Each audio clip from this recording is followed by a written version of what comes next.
વડોદરાના બાયલીમાં આજે જ સમાચાર દુઃખદ મળ્યા કે એક સગીરા સાથે ગેંગરેપ થયું છે.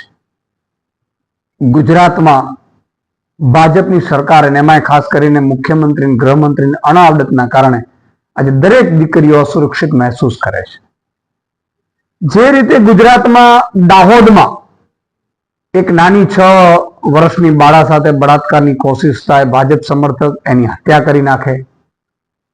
તમે જુઓ, બીજા દિવસે સુરેન્દ્રનગરમાં 5 વર્ષની દીકરી સાથે બળાત્કાર થાય, મહેસાણામાં બળાત્કાર થાય, એના બીજે દિવસે મોડાસામાં બળાત્કાર થાય, ભુજમાં ઘટના બને અને આજે વડોદરાના ભાયલીમાં ગેંગરેપ થયું છે.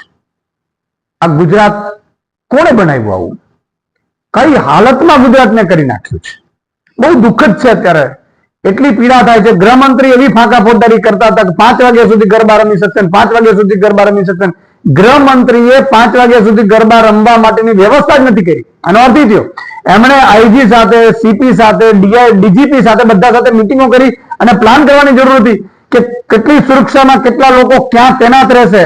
એમાં જીઆઈએસએફ, સીઆઈએસએફ ની જરૂર પડે તો એ ફોર્સ પણ લગાડવાની હોય, પર્સનલ બાઉન્સરો લગાડવાના હોય, ઈ લગાડવાના હોય પ્રાઇવેટ. એ કરવાની જગ્યાએ 5 વાગ્યા સુધી ખાલી રીલ્સ બનાવવા માટે, વાહવાહી મેળવવા માટે એમણે નિવેદનો કરીને ફાંકા ફોજદારી કરી. જેનું પરિણામ આજે રાત્રે 12 વાગે એ દીકરી જયારે પરત ફરી રહી હતી ત્યારે બળાત્કાર, ગેંગરેપ થયું છે.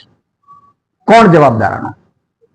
અને એટલું નહીં, 5 વાગ્યા સુધી ગરબાની વાત કરતા હતા. ગરબા તો 12 વાગે ઘણી જગ્યાએ બંધ કરાવી દે છે પોલીસ.